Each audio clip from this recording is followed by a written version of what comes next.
It is the Banner Ravens podcast. Paul Mancano and Jonas Shaffer live on a Tuesday in March. We are less than a week away from the start of the legal tampering period and the beginning of free agency for all intents and purposes. We are going to talk on today's show about the Ravens' own free agents, their own guys who are hitting the market. We're going to rank them in order of most likely to return to Baltimore to least likely to return to Baltimore. Jonas, the deadline has come and passed for the franchise tag, for the transition tag, for the exclusive and non-exclusive franchise tag. Did you get tagged by anybody today? Did I get tagged by anybody today? I'm trying to think of the least funny answer that I can give you. Did I get tagged by anyone? I don't think I did, Paul. You didn't play a game of tag in the backyard or anything like that? No, I didn't. I haven't even seen the movie Tag featuring John Hamm and Ed Helms. I think other people as well. Yeah. Did you see by the way, the Christian Bale moment on the red carpet where somebody asked if he's going to be in Heat 2 and he said yes, and he said I can't wait to reprise Melissa McCarthy's role in that movie? That's a good joke. That is a good. You're right. It's The Heat, not Heat. Totally different franchise. Has Christian Bale ever made a joke in a movie? It feels like every single role he has is very stoic, and I think partly I blame Chris Nolan for that, but maybe there's like a secretly an incredibly funny yuckster in there. I feel like he would be. We're not giving him credit for. Has he ever hosted SNL? I don't think so. There are some very famous people who have the comedic chops but have never hosted SNL. Like Denzel Washington, I think, has never hosted SNL. Huh. That's surprising. I'm going to look after this. Paul Mancano, have never hosted SNL. Now that is the biggest crime of all. This is not even a claim to fame, but one of my best friends from childhood had a frat brother at USC who was on the cast of SNL for 1 year before he got the boot. Oof. Just didn't make it. I mean, basically, you know how ruthless it is. Background character. Yeah. He was a feature player. Gotcha. That's tough. I mean, hey, but the list of rejected SNL actors or former SNL writers or guys who were on SNL for a couple seasons and then got booted out is quite an impressive list. So yeah, no Jenny shame Slate, in that. Love her. Abby Elliott, great on The Bear. I forget how long Jennifer or Julie Louis-Dreyfus was on SNL, but obviously she's probably the best comedic actress that we have today. Yeah, exactly. All right. Well, we're 4 minutes into this show and we haven't even talked about anything Ravens related. We are going to spend a lot of the show talking about guys that the Ravens would like to retain, and of course, at the top of that list is Tyler Linderbaum. And it is notable that the Ravens did not place any kind of franchise or transition tag on Tyler Linderbaum, which means that unless they get a deal done in the next 5 days, he is able to go out and negotiate with any team in the NFL. Jonas, were you surprised at all that the Ravens did not place? I think we all knew the exclusive franchise tag was never going to be in play. That's almost never used. The non-exclusive franchise tag, that is more rarely used, the thing that the Ravens used on Lamar Jackson a few years ago. But were you at least surprised that they didn't try the transition tag on Linderbaum? No, because we asked Eric DeCosta if he would, and he said he wouldn't. And lo and behold, so there he did not. So there sometimes EDC doesn't tell the full truth, though. Come on. That's true. Yeah. So Tyler Linderbaum hits a market that is probably ripe for a big-time center to come in and clean up. I mean, it seems like a lot of every day for people who follow at Jonas_Shaffer, you are tweeting about another NFL team that is losing its center. The Bears just lost their 27-year-old center to retirement. I mean, if you're Tyler Linderbaum and his agent, you got to be licking your chops, no? Yeah, well, I think he's going to make a lot of money regardless of where he goes. It just... just because there are a lot of teams that need a center doesn't mean that every front office is going to have a GM who's willing to shell out for a center. It's the same way that we kind of talk about some of these non-premium positions in the draft. Sure, Kyle Hamilton was the best safety prospect to come out in years, and yet he still fell to 14. You're already seeing some of the pushback on Caleb Downs, who, for at least 2 years now has been talked about as a potential top 5, top 10 pick, and now you're starting to see some rumors circulating that maybe he could make it outside the top 10 despite being everybody's All-American the past couple of years and being, having just the biggest fan in Nick Saban when he was a starter there at Alabama as a true freshman. So you never really know what to make of what exactly the market is for these guys at these not top of the market positions. But the fact that he's young, the fact that he's got this Pro Bowl pedigree, the fact that he comes from, a locker room that he helped lead in Baltimore, uh, we'll see. We're going to get a pretty good sense for his market pretty soon, unless the Ravens make him an offer that he and his agent just can't refuse. Yeah, in terms of the teams that are looking for a center, you could include the Raiders on there, the team that has the number one overall pick. NBC Sports' Matthew Berry wrote, expect the Las Vegas Raiders to make a very strong run at Tyler Linderbaum. The Chargers, there's the Joe Ortiz connection. The Chicago Bears, as mentioned, they lost to Drew Dalman to retirement. The Commanders released their center. The Lions released Graham Glasgow. Giants, John Harbaugh could take Tyler Linderbaum over with him to New Jersey. And the Titans, who cut Lloyd Cushenberry with a failed physical. So there are a lot of teams out there that could be in the market for Tyler Linderbaum's services. The other question is, do the Ravens even have the cap space to sign Tyler Linderbaum without restructuring or extending Lamar Jackson's contract? Because that was something that Steve Bisciotti floated out there back in the press conference that we had from him when John Harbaugh was fired. He said he would like to get a Lamar Jackson extension done before the start of free agency. Well, the clock is ticking, and if they can't get that done before Monday, would the Ravens even have the cap space to sign Tyler Linderbaum or some other big name free agent without restructuring Lamar Jackson's contract? Probably not, but it's not a red alert issue as far as I'm concerned. The Ravens can just hit a button, get the cap space that they need for Lamar Jackson, and probably hurt their leverage in terms of negotiating the next deal. But those are the sacrifices that you have to make to be able to be competitive and in the market for someone like Tyler Linderbaum. So obviously, the ideal outcome here is the Ravens and Lamar get a long-term extension deal done in the next couple of days, and that gives them more or as much flexibility as they would have if they just do a simple restructure of that contract, throw a couple void years on there, spread out convert some of that salary to a signing bonus so you can prorate it over the length of the contract for however long it is right now. Obviously he's only signed through 2027, but you can get funky with that kind of math. It really only hurts you if you don't reach the end of that contract because all that dead money accelerates to the cap when you release a guy or when you trade a guy. So I think the Ravens feel pretty good about, Lamar being good for the rest of his contract. It just comes down to, how much faith do you have in all this ending peaceably? I guess, Lamar has a no trade clause in that contract. He has a no tag clause in that contract. So you can't do the, player unfriendly move of just tagging him for as long as you need to keep him in Baltimore. Um, there's a possibility where he just enters 2027 without a deal, intended on getting to the market and setting all kinds of records for what a player could get. But I think that's putting the cart way before the horse there. And the Ravens, they know what they can do to get the space they need to sign Tyler Linderbaum. It just comes down to what kind of interest they have in signing Tyler and keeping him in Baltimore, despite all the interest that's around him right now. Yeah, Jonas, do you feel like Eric DeCosta is seeing all of these teams lose their centers and is getting a little bit concerned about the irrational market, as he would put it, about teams that are entering free agency flush with cap space that are going to be spending silly money? I mean, that's what happens in free agency in every sport. You end up paying more for a guy than he is worth because he is hitting the market and he is getting all of these bidders and these suitors who are lining up for him.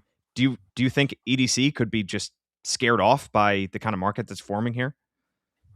Yeah, I think so. I mean, obviously, this wasn't Eric's cross to bear a couple years ago when CJ Mosley hit free agency and the Ravens thought that they could bring him back, but ultimately they couldn't. And he goes and signs a record breaking deal with the New York Jets. That was still Ozzie Newsome ship that he was running, I believe, at that point. But you know, that was, I think, representative of the kind of situation that could unfold here, where the highest earner in the like at that time in the NFL at the linebacker position was Luke Kuechly, who I think at that point was clearly a step above CJ Mosley as just an overall force multiplier, high impact player. Obviously, CJ had been a multiple time Pro Bowler at that point.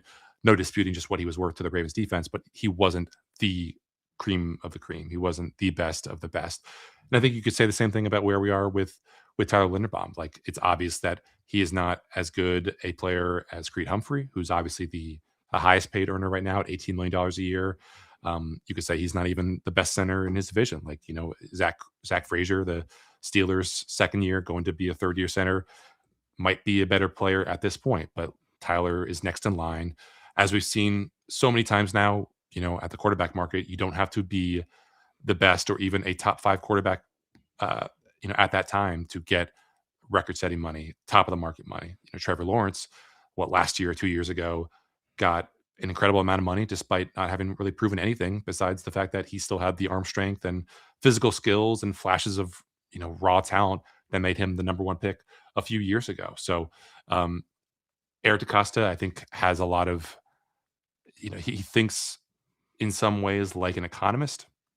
Like, if you listen to enough podcast interviews that he's done and listen to some of the clips that he's contributed to over the years, he thinks about these negotiations as an economist would, and that's why he's talking about an irrational market. And an irrational market is a place where you are paying exorbitantly for something that you do not value at that particular price point. Like, it was not an irrational market for Lamar Jackson to get the 55 million a year or whatever it was, because that's what he probably would have fetched or close to it. But if we're talking about Tyler Linderbaum getting $25 million per year, which according to Albert Breer of Sports Illustrated was what Linderbaum and his agent were shooting for, the word around the combine, that might be overdoing it. So I think it's, I'm going to be writing about this for tomorrow, but you have this really interesting and I think kind of novel tension in play here that could be offseason defining for Eric DeCosta, between like the angel on his left shoulder, which is, I'm going to protect Lamar, I'm going to uphold my promise to the Ravens fan base that I'm keeping Tyler Linderbaum, versus the devil on his right shoulder, which is, I don't want to pay way more than I have to for a guy who I don't think is going to be all that great or worth whatever he might fetch on this market. So it's this really interesting collision of doing what you need to appease the fan base versus doing what you need to build the team the most efficient way that you think is possible. And as a little button on the CJ Mosley thing, that was, I believe, before the 2019 season. So they lose CJ Mosley. Obviously, you have Lamar stepping into that first year as the full-time starting quarterback under Greg Roman. Record-breaking offense. And the defense, even without CJ Mosley, and you have like Chris Board, I think, and Patrick Owasu, aka Peanut, as the starting linebackers on that team, top 5 in DVOA without CJ Mosley. And that is a big credit to the coaching staff and to what John Harbaugh was able to do.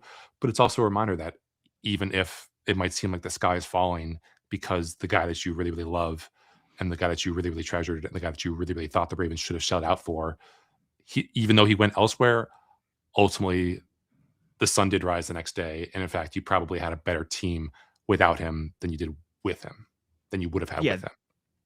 the only position on the NFL roster that is truly irreplaceable if you have a star there is quarterback. I mean, Lamar Jackson is probably the only truly irreplaceable player on this Ravens roster. You could maybe make a case for Kyle Hamilton, but EDC, like every GM, is looking for inefficiencies in the market to exploit. EDC more than most, because as he says, he's always searching through the couch cushions to try to find some empty cap space that he can use on these players.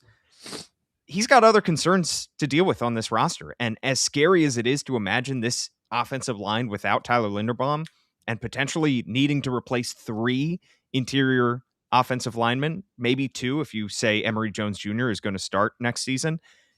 That's you still at the same time can't be dedicating massive amounts of your cap space towards a position that still is not, as you said, Jonas, still is not a premium position on an NFL roster. So there are other concerns that EDC has to worry about. But when we're ranking these Ravens free agents in terms of likelihood that they return it, and this is not, to be clear, we're ranking these guys just based on what we expect, what we think the Ravens are prioritizing here. Tyler Linderbaum is the start. He is the lead domino in this, because if the Ravens do what they have to do, whether it's extend Lamar Jackson or restructure Lamar Jackson's contract to bring back Tyler Linderbaum, that is going to severely limit their ability to sign other free agents. But if they don't, if they lose Tyler Linderbaum and they still go through with the restructure or the extension of Lamar Jackson, that opens the door for all kinds of possibilities. On Thursday's show, we're going to do our free agency bracket, which is perhaps more anticipated than Selection Sunday. I know, Jonas, you're already excited for that, where we're going to look at outside free agents, but that helps the Ravens. If Linderbaum walks, that's going to be devastating, certainly to their offensive line, but it obviously opens up other opportunities and other avenues for them to bring back some of these homegrown guys. Still, though, I have Tyler Linderbaum at the top of my rankings, Jonas, as the most likely guy to return, only because he is the best. And Eric DeCosta has said he is the best. He has gone out there and called him the best center in the NFL, and he has made it their top priority to re-sign Tyler Linderbaum. And so I'm not sure a deal gets done. I have no idea if something's going to happen. But if I'm looking at the list, I'm saying who's the most likely to return to Baltimore, I still have Tyler Linderbaum there. Yeah, I mean, obviously, we felt better about this probably a month ago. Probably felt better about this before this past season, because Eric DeCosta is not in the business of letting all pro type players hit free agency. Um, you know, they have obviously done a good job of getting their best players under contract before they could hit free agency and before bidding war could really ensue. Even before the 2025 season, Eric DeCosta said that negotiations were ongoing with Tyler and his people. Um, but when you think of just like the new power players in this Raven structure, and where they are coming from and what they witnessed firsthand, um, to say nothing of Eric DeCosta's commitment to the offensive line, which obviously fans have, I think, rightly dinged as being lacking. But to his credit, like, he has set out and for the most part done what he pledged, I think, when he took over as GM to do, which is invest at least 2 draft picks in the offensive line each year. And, the results haven't been all that great, but I think, especially this past year when it just fell apart and you didn't really have the depth to push a Voorhees or to push a Lele. But when you consider what this offense has looked like when it's had a average to above average offensive line, when you consider just how much the Ravens are going to have invested in Lamar Jackson, with or without this new deal, when you consider what the Ravens said at the combine about how this is an O-line and D-line driven league, and then you bring in Jesse Minter, who it wasn't his defensive line, it wasn't his offensive line that he was looking over, but every day and every Sunday he got a good look at just how broken and just how much of a Herculean task Justin Herbert had to deal with, because that offensive line in front of him was broken. Obviously, it would have helped for him to have his 2 all-pro level tackles healthy for every game, which they definitely were not. But the interior of that Chargers line was a mess, and it would have helped the Chargers maybe make them a Super Bowl contender if that line wasn't a mess. And then you look at Declan Doyle, and obviously he didn't have a lot of hand in building that Browns offense the way that he wanted it to, because he was just there for 1 year and there's a power structure above him. But Chicago, big part of that bounce back this year was because that front office invested wisely in the front office. That front office invested wisely in the offensive line, and overnight they had turned a bottom 10 offensive line into a top 5 offensive line. And look what that did for their running backs. Look what that did for Caleb Williams. Look what that did for Ben Johnson and everything that he wanted to do as a play caller. So while there are options for the Ravens to have to target in free agency if Tyler Linderbaum leaves, like good starting capable options, it just does not jive with everything that we've seen and heard from this Ravens team, from this Ravens 2025 season, to say nothing of the fact that you bring in Dwayne Ledford, who is an offensive line coach and outside zone guru. And guess what is the run scheme that works best with Tyler Linderbaum? It's outside zone. So obviously, I understand that pass protection is the coin of the realm. If Tyler Linderbaum were as good a pass blocker as he were a run blocker, and if he was as poor a run blocker as he was a pass blocker, I think that Ravens probably would have no issues paying whatever it would take to keep him. But it's hard for me to fathom that the Ravens don't find a way to get this done. But I'm an optimist by nature, so who knows what the hell is going to happen over these next 5 or 6, 7 days.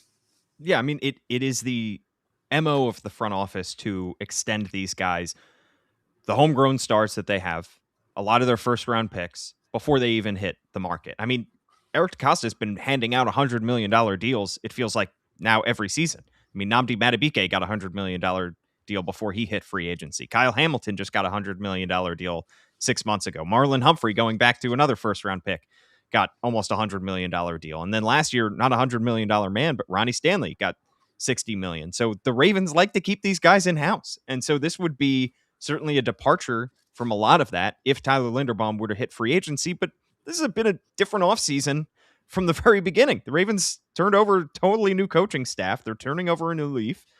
And Eric DeCosta has hinted at, and whether you believe it or not, he's hinted at making free agency splashes. Well, maybe one of those free agency splashes has to come at the expense of losing Tyler Linderbaum. But we are putting the cart before the horse because something could still be done there. All right, let's continue down our rankings. We have Tyler Linderbaum number 1 as the most likely to return, Jonas. I have as my next 2 guys a pair of under the radar guys who should not get ridiculous amounts of money in free agency. I've got Charlie Kolar, the 27-year-old tight end, as the number 2 guy is most likely to return, and then punter Jordan Stout. And the reason I have these 2 guys here is because I think they help the Ravens more than they help other teams. Charlie Kolar, I think, is a nice addition. He is a nice complement to Mark Andrews, who the Ravens just extended. I am, as you'll hear in just a bit, not high on the Ravens' chances of keeping Isaiah Likely. And so if you have one high-priced receiving first tight end in Mark Andrews, it makes sense to pair him with somebody like Charlie Kolar, who not coming off a great season statistically as a receiver, but they trust as a blocker. And then Jordan Stout, career year in his contract year, was absolutely phenomenal last year. In a lot of ways was the best punter in the NFL, second in net yards per punt in 2025 behind Arizona's punter. Can you name the Cardinals punter, Jonas? I could not. Wow, I'm shocked. You know the NFL better than almost anybody. Blake Gillikin was his name. I don't know how Jordan Stout wasn't ranked in PFF's top 400 free agents. That's mind-boggling to me. But I've got Charlie Kolar and Jordan Stout as my next 2 guys on this list. What do you think? Yeah, I mean, obviously, Charlie Kolar is going to be the more expensive item here. I think we've talked about this in the past. If we haven't, forgive me, but I think a comparison is in order for John Bates, the Commanders blocking tight end, who signed a deal last year. I believe it was 3 years, $21 million with the Commanders. Again, not a guy who's going to stretch the field, not a guy who's going to score a lot of touchdowns, but as we've seen in Baltimore and around the league, like as defenses get lighter and they get faster, the inevitable pushback, as governed by the laws of nature, is to get bigger bodies on the field. And Charlie Kolar is a bigger body at this point. He's put on like a huge amount of weight since he was kind of this spindly slot receiver at where was he? Iowa State. He's become a really productive blocker. Sports Info Solutions had him with the lowest blown block rate of any tight end in the NFL last year. I think it was 0.0%. Wow. It should be noted, Mark Andrews and Isaiah Likely were not that far behind, which is kind of interesting, and just I think a testament to how good a coach George Godsey is and what a loss he will be for the Ravens this offseason as they move to a guy who doesn't have a lot of experience coaching that position. But, I don't know that Charlie Kolar is ever going to be a guy who gives you more than, I don't know, like 300 or 400 yards in a year over his career. But if you want to run outside zone, then you need that prototypical, hand in the dirt tight end to handle the edge defender, because otherwise you just don't have the X's and O's that you need to execute that kind of stuff. And sure, you could get away, you could get away with not signing Kohler and putting Patrick Ricard there, but Charlie's only 27. He doesn't have the kind of medical history that Patrick Ricard does. He obviously gives you more as a receiver. He's a great locker room presence, as is Pat Ricard. I just think that the Ravens should know what they have in Charlie Kohler here, um, and it won't be as expensive, obviously, as Isaiah likely to keep him. And with Stout, I'm sure there's probably some squabbling over what exactly his value is, with just the 1 year of success followed by following the 3 years of kind of iffy play. But it's only going to be between 3.5 to $4.2 million probably in terms of what he ends up getting. So it's hard for me to see the Ravens in the first year without John Harbaugh, who is a special teams maniac, just deciding all of a sudden that they're going to throw their hands up and say, you know what, we actually don't care about keeping one of the top ascendant young punters in the game. Yeah.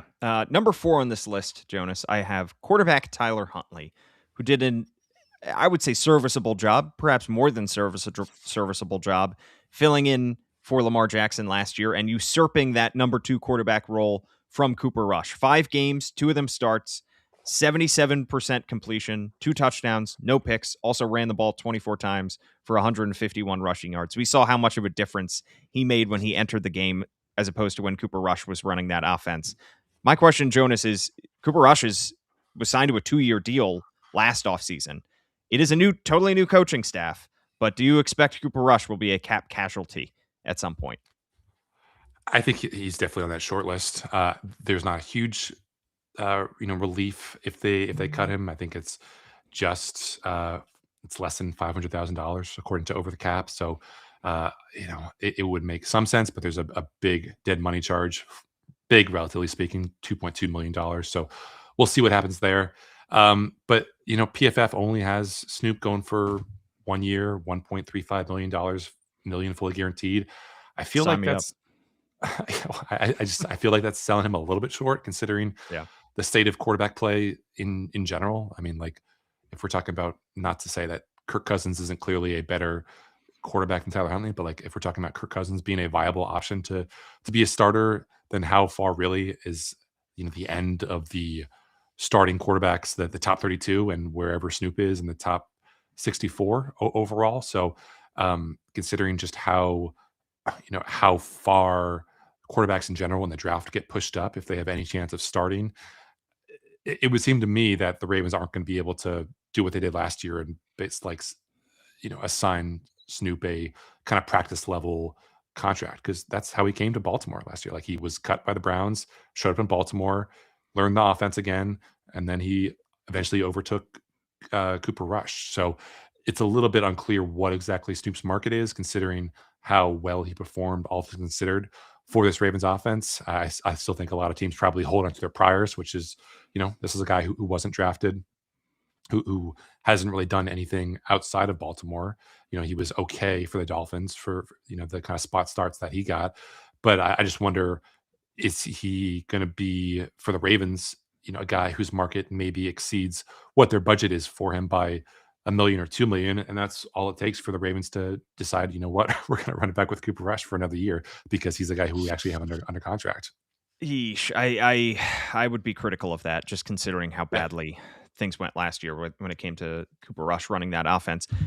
I think with other teams, though, you've seen this movie before. You've seen him hit free agency before and try it out with other teams, and it hasn't worked. It's really only worked in Baltimore, and there is some kind of magnetism between Tyler Huntley and the Ravens that keep bringing them back together. I mean, I just, even if he signs with another team, who knows? He could be cut or traded back to Baltimore before you know it, because turns out these two need each other as much as they might not like to admit it.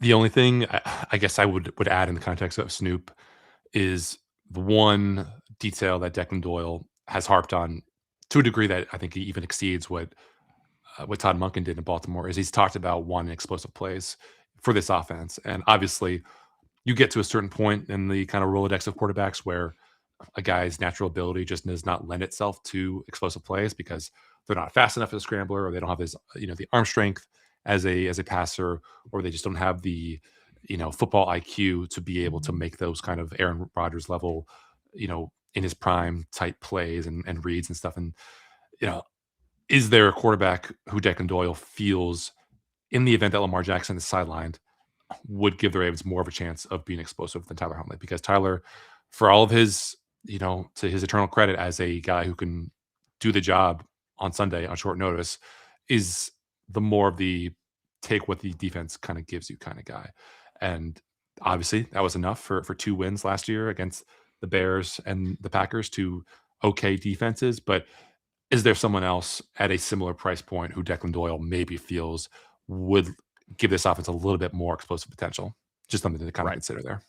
Yeah, it's given the Ravens cap situation, I have a hard time believing that they're going to shell out that much money for a backup quarterback, and given EDC's kind of avoidance of that. I mean, last year signing Cooper Rush to that 2-year, $12 million deal was the most that he really ever spent on that position. And now that they're going to have to carry some dead money with Cooper Rush, regardless of whether he's on this roster or not next year, I think that they would like to limit that amount as much as possible. All right, number 4 is Tyler Huntley. So that means we got Linderbaum 1, Kohler 2, Stout 3, Huntley 4. Number 5, I've got Dre'Mont Jones. He's going to be entering his age 29 season. He was traded from the Tennessee Titans to the Ravens at the deadline for what turned into a 5th-round pick. PFF has him as the number 41 free agent hitting the market, projected to get 2 years, $20 million with $13 million guaranteed. Jonas, it's awfully hard to find a good edge rusher in the free agent market. It's awfully hard to find a good edge rusher, period. This is one of those signings, though, that I think would probably be hard to fit in if you are bringing back Tyler Linderbaum, because if you're bringing back Lindy, I just have a hard time expecting the Ravens to be able to shell out that much cash for Dre'Mont Jones.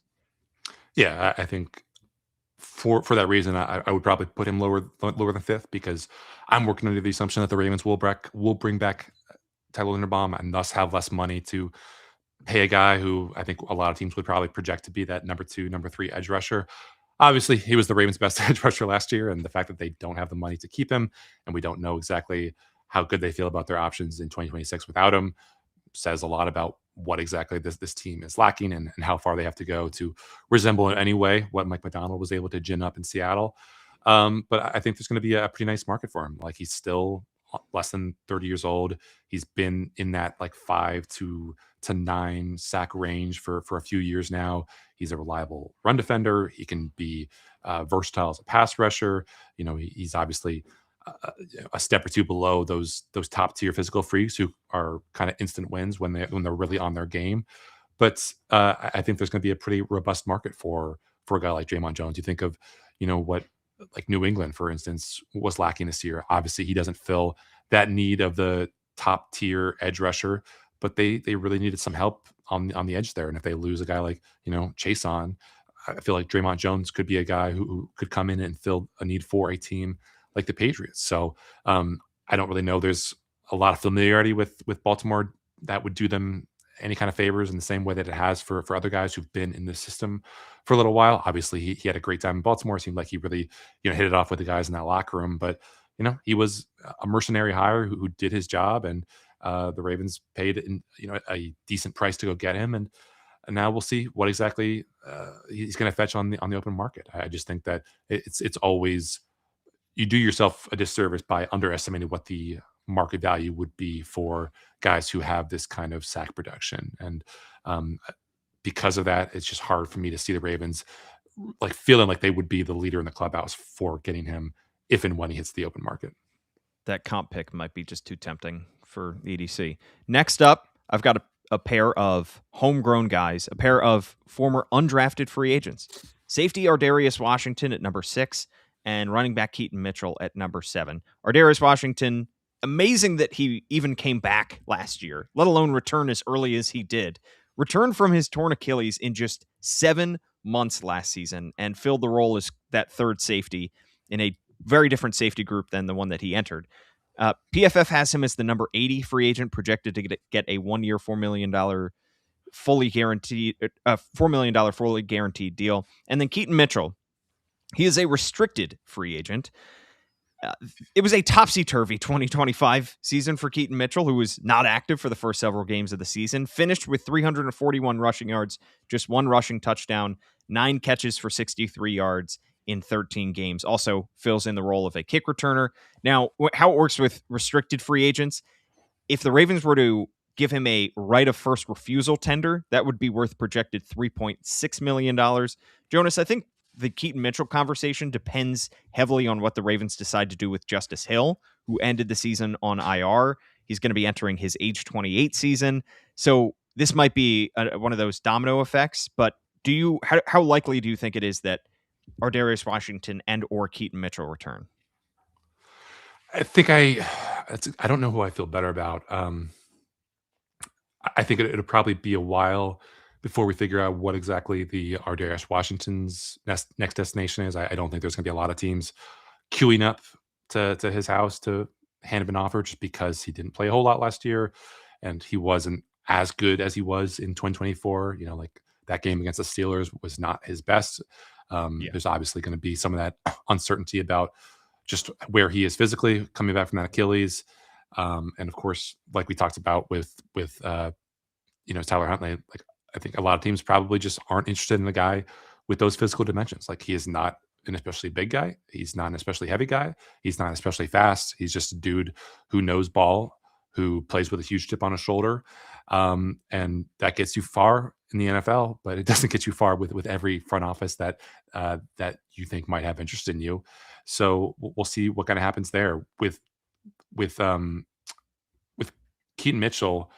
My wondering comes down to basically like how interested are the Ravens in paying a shit ton of money for running backs? Because if you look at SpotCheck right now, they are fourth overall in the average annual value of running back salaries on their books. So that's about 19 million. The only 3 teams ahead of them are the Eagles at 24.2 with Saquon, obviously, the 49ers with Christian McCaffrey, and then the Texans, which I don't really get. I don't understand how they ended up there, None of that but makes there sense. they are. And so, are you saying that you are going to like? I know Brian McFarland, who obviously does great work as a salary cap guy for Russell Street Report, has suggested that he thinks the Ravens will use the second round tender on Keaton Mitchell, and that's $5.8 million to a guy Whew. who is a situational weapon at best. The Ravens didn't really show a lot of interest in using him as a special teams weapon last year. That is a lot of money to commit to a running back position when, again, you might not have a functional offensive line in 2026. So I'm inclined to say that the low tender probably, if I were Eric DeCosta, makes more sense in that case between those two, with the optimal option in the situation probably just being like a multi-year extension. Just give him some guaranteed money right now, lock him in through 2027. Say, we really value your explosive ability, and certainly Declan Doyle would have to value his explosive ability. I mean, like the amount of runs that he hit 20 plus miles per hour on, according to next gen stats last year, was just astronomical compared to the rest of the NFL on like a per play basis. But there are the injury concerns, there are the size concerns, there are the blocking concerns. He's gotten better at certain facets of that game that make some of those concerns a little bit more palatable. But giving him 6 million, close to 6 million, in addition to what you have with Justice Hill, who I think is probably a more, I don't want to say more useful player, down and down, maybe more reliable just from game to game because he's a little bit more durable. He gives you more on third down. It's really tough for me to kind of make sense of what exactly they're going to do there, and that's going to be a position that I think is fascinating because a lot of Ravens fans feel very, very strongly about Keaton Mitchell, and if they They sure see do. Tyler Linderbaum leave and Keaton Mitchell leave, that is a easy way to get fans riled all the way up. True. All right. 8, 9, and 10. I've got 3 unks here. Is that what the kids say about veterans? Yeah. Chidobe Awuzie, 31 years old, cornerback, won his training camp battle over Jair Alexander. PFF has him as the number 86 free agent in this class.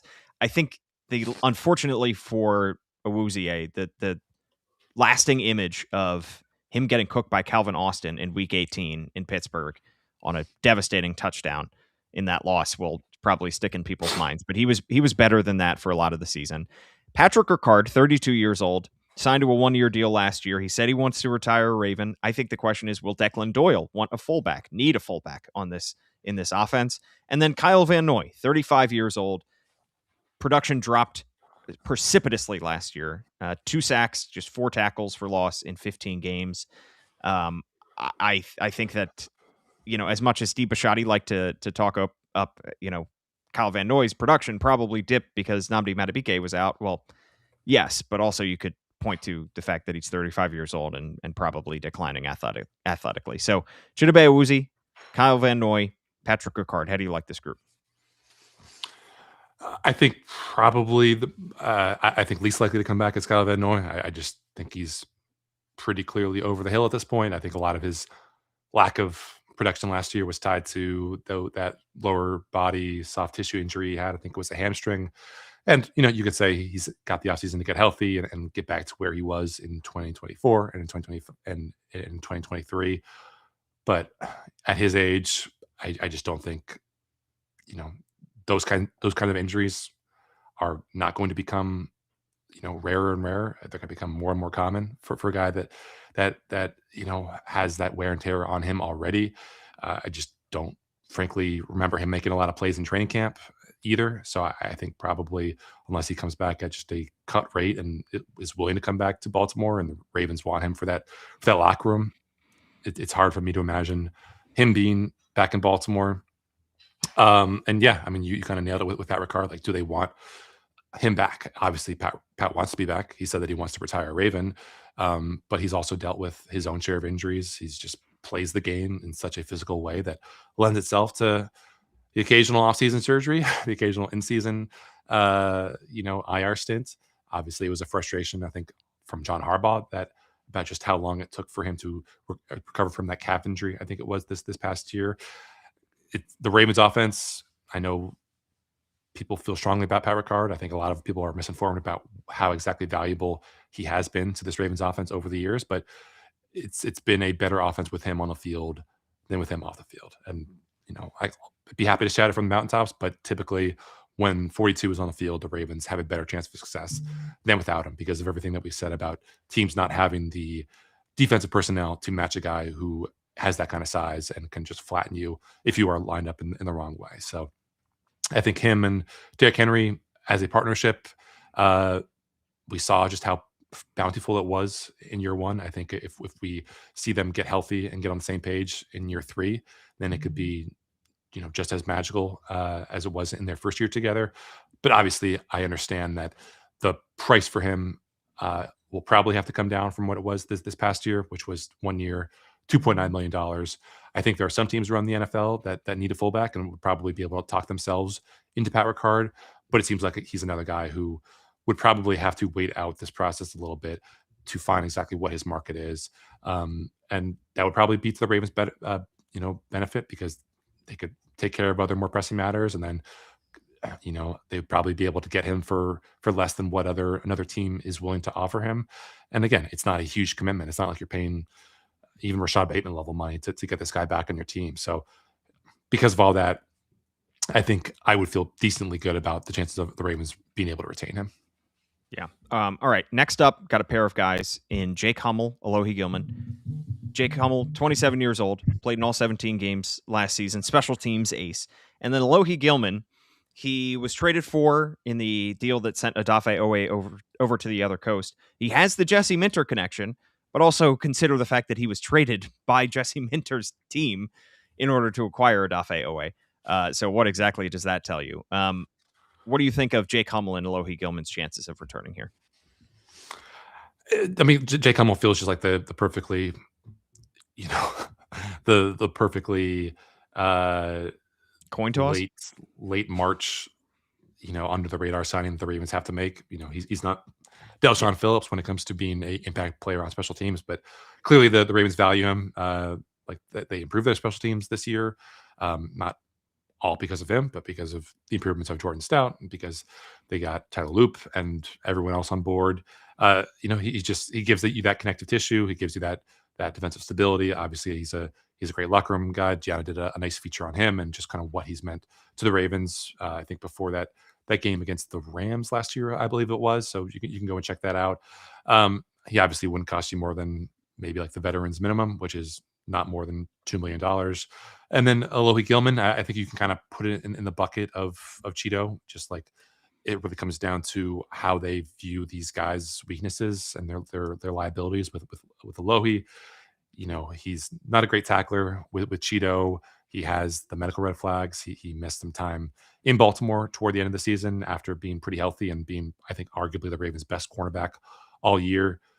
But do you feel better about other guys in the market? Do you feel like there are better options in the draft? So I think between those two, you could probably say one of them is coming. How thin the rest of this secondary is. We don't know what TJ Tampa is. We don't know. I feel like Keon Martin has a real shot of becoming a dude for this defense. Obviously, I think that the Ravens need that third safety more urgently than they need Cheeto to be back. But there are plenty of guys like Alohi Gilman who probably won't cost a whole lot. I know PFF is projecting 2 years, $13.5 million. That seems about right in that $5 to $7 million range. But I think there are a lot of safeties like that, and maybe the Ravens would want a guy to come in who's a little bit younger, or at least a better tackler, or maybe someone who has more range. The best version of whatever Ravens defense they put out on the field on 2026, I think, is one that finds a way to optimize Kyle Hamilton, and you optimize Kyle Hamilton by making him as unpredictable as possible. So I think the Ravens have to get a third safety in here somehow. I just don't know if that's going to be a Lowy. I wouldn't prioritize third safety as much, and I said the same thing last year, and they drafted a safety in the first round. So, don't listen to me, I guess. All right, next group of guys. I'm just going to lump these four guys in together because these guys are the ultimate kind of replaceable level players. You've got Joseph Noteboom, swing tackle, backup tackle, going to be entering his age 31 season. Ravens always need tackle depth. Could use somebody like Joseph Noteboom or decide to address that in the draft. Brent Urban just keeps re-signing with the Ravens. He's going to be 35 next year, had half a sack in 15 games. One of those situations where, given all the injuries that the Ravens had, he ended up being accidentally important in his job last year. Tylan Wallace has been he returned on a 1-year deal last year. He's been a nice depth receiver for this Ravens team, but you could consider this a spot on the roster that Declan Doyle would like to bring in his own guy there, somebody that he likes in that specific spot. And then Taven Bryan, 14 games last year, half a sack, entering his age 30 season. Those four guys, shrug emoji, Jonas. Yeah, a big old one. I was a lot higher on Tylan than a year ago than I was at this point. I think we were all expecting. You can say that about everybody on the offense. Like everybody, like nobody ate. Like the production was down across the board.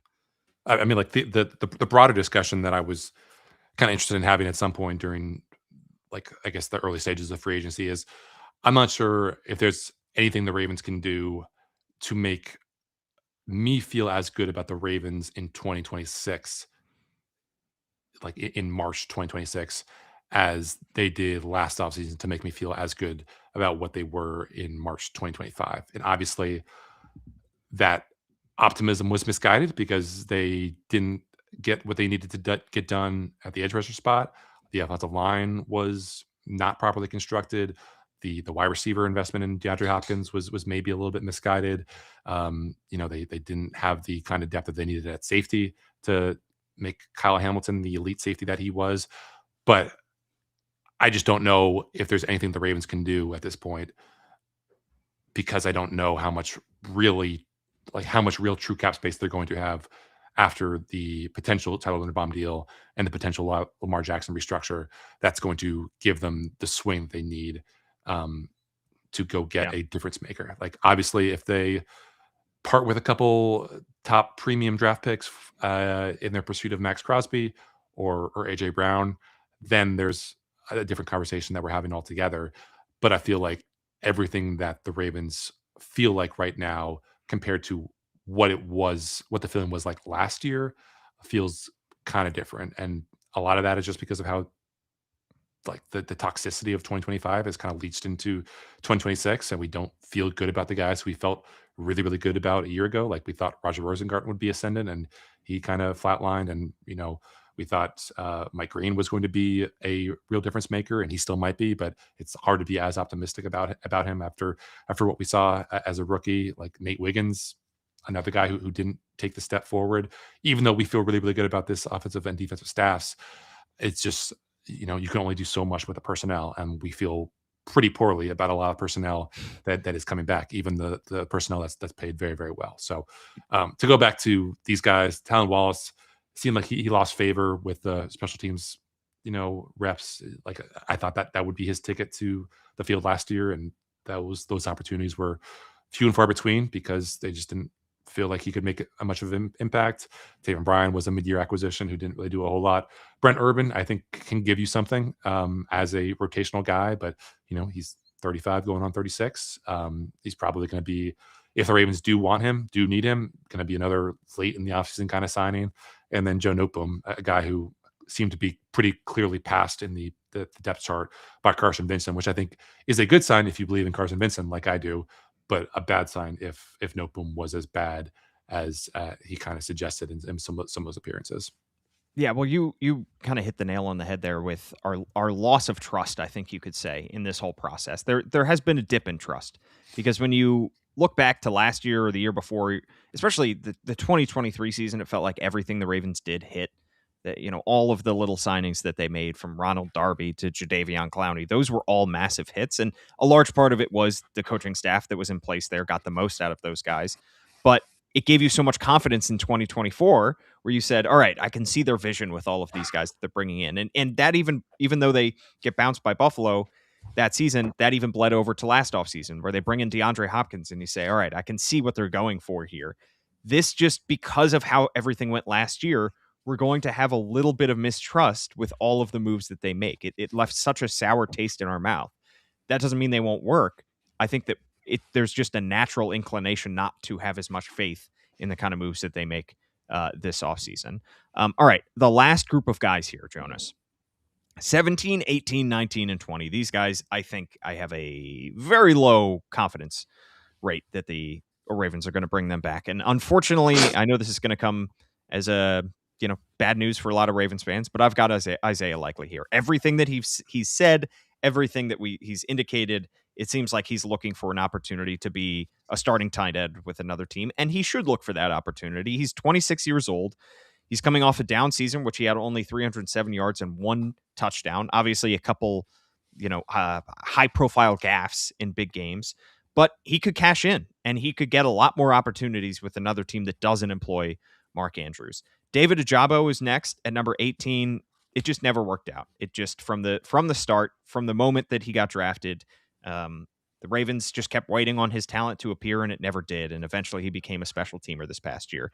Daniel Falele, not much else needs to be said about his tenure with the Ravens. I can't imagine that they would bring him back. And then DeAndre Hopkins that signing went about as poorly as it possibly could have last year. I mean, he did have 330 yards and 2 touchdowns in 17 games, but career low in receptions, in yards, and touchdowns. He could still get another run if he wants to keep playing with another team, and I could see that number go back up. He could have 400 receiving yards or so with another team. But whether it was Todd Monken, whether it was Lamar Jackson, whether it was D-Hop himself, something didn't work with D-Hop and the Ravens last year, and that's why I have him at the very bottom of this list. Yeah, I would probably put Daniel Falele just because of It's all because of the ambient antipathy around Daniel Falele. Is there a contract, Paul, that you think Daniel Falele could sign that would be that Ravens fans would rally around and say, you know what, good job, Eric? No, because then what they if would be saying, well, then they're skimping out. What if he found a way to what if he found a loophole in the CBA where he said, I'm going to pay you, I'm going to give you cap space and still be a starter on this team? I still think Ravens fans would say, unless we're getting reimbursed personally, I don't want to see it. And it sucks. I mean, again, this is one of those instances where the guy was drafted to be a tackle, was forced into this role as a guard, and it didn't work out. And what is he going to do? Go to the coaching staff and say, I can't do it? I mean, he worked his butt off to have that spot and to try to get better. And obviously it didn't work out. He's not going to bench himself. Like, to me, that this is more a failure of the coaching staff and the front office for not having a better plan in place and for consistently mistrusting their belief in him. So I feel bad for Daniel Falele and how Ravens fans are going to look back on his tenure. Paul, can we clip this so that I get you defending Daniel Falele? Perfect. I want to make you I want to make you the villain of Ravens Twitter for one. I'm going to be the pariah. Yeah. I don't think any of these guys is coming back. I think the most interesting conversation is Isaiah Likely, but do you agree, Jonas, that it doesn't feel like a reunion is in the cards? Yeah, I mean, Lamar has said on Twitter that he wants him back, and or that he expects him back, or whatever the wording was, and Zay Flowers said that he would like Isaiah Likely back, and obviously they all are pretty tight, but that really doesn't matter that much, especially with the kind of margins that the Ravens are working with on the salary cap. So it's yeah, like you said, he's if he wants to think about where he's going to produce the most so that he can be locked into a spot that guarantees him a potential third contract.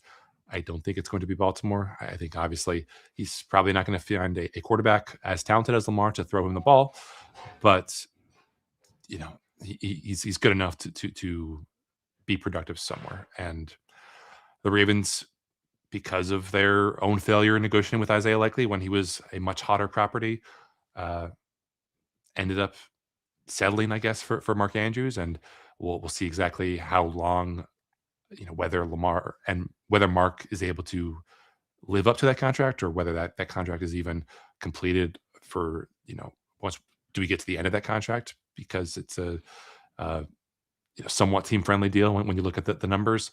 I guess we'll see, but yeah, it seems pretty unlikely that Isaiah is coming back, and I'm just curious to see what exactly the market is going to be for him, for someone who has been productive when he's been like tight end one in Baltimore, but still the overall numbers do not suggest that this is a guy that you would break the bank for in terms of tight end money. What, like, he's never had more than 400, 500 yards in a season, and Yeah.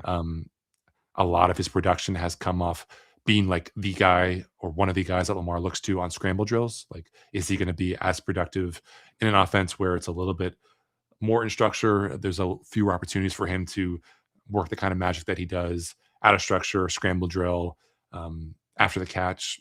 I guess we'll see. I think that's probably going to be the guy that a lot of Ravens fans are monitoring pretty closely next Sunday, or in Sundays next year, as Mark Andrews does his thing and Isaiah Likely, probably not in Baltimore, does his thing. Yeah, so there's our list of the Ravens' 20 free agents in order of the likelihood that they return. 1, Tyler Linderbaum. 2, Charlie Kolar. 3, Jordan Stout. 4, Tyler Huntley. 5, Dre'Mont Jones. 6, Ardarius Washington. 7, Keaton Mitchell. 8, Chidobe Awuzie. 9, Patrick Ricard. 10, Kyle Van Noy. 11, Jake Hummel. 12, Alohi Gilman. 13, Joseph Noteboom. 14, Brent Urban. 15, Tylen Wallace. 16, Taven Bryant. 17, Isaiah Likely. 18, David Ajabo. 19, Daniel Falele. And 20, DeAndre Hopkins. They said I couldn't do it, but I read out the list. We're almost at the hour mark, Jonas. We should head out. We do have another podcast in 2 days to look at external free agents. And in the meantime, you can check out thebanner.com, where you can subscribe $1 for 6 months. Shout out to the Baltimore Banner. Carmelo Anthony gets it. At Jonas_Shaffer is his handle. I'm at Paul Mancano and at Old Banner Sports. Jonas is recovering from the same virus that afflicted Gianna Hahn and Kyle Goon at the Combine in Indy, but I hope that you are feeling better. Paul, because of your respect for my vocal cords, which are actually like pretty fine at this point, do you think we should do Thursday's podcast as an ASMR podcast? Not at all. Not even a little bit. Paul, let's talk about free agents like this. It would be titillating. It would be so cool. Everybody just tuned out. We lost all our listeners. Paul, go to YouTube, put in ASMR, and just behold the hundreds of thousands of views that these ASMR. Just because there's an audience for it doesn't mean we should tap into that audience. I disagree. to quote Adam Sarnold, what am I saying? Adam Sandler. Adam Sandler. Uncut Gems. I disagree. I think Just you because should always try to serve your market. It's not. We're not just trying to serve the market that we have currently. We're trying to reach new markets. And I think if you put in YouTube Ravens ASMR, we would open some very interesting doors. I think if you put in YouTube white noise 10 hours, no ads, you would also get a lot of views, but I don't think we're going to play white noise. But I think some people would prefer it over listening to us. Well, white noise was the alternative name for this podcast, by the way, for everyone listening. And that just about does it for the Banner Ravens podcast. Like, rate, review, subscribe, write us a 5-star review on Apple Podcasts. I'll read it out here on the show. For Jonas Shaffer, I'm Paul Mancano. Thanks so much for tuning in. We'll catch you next time.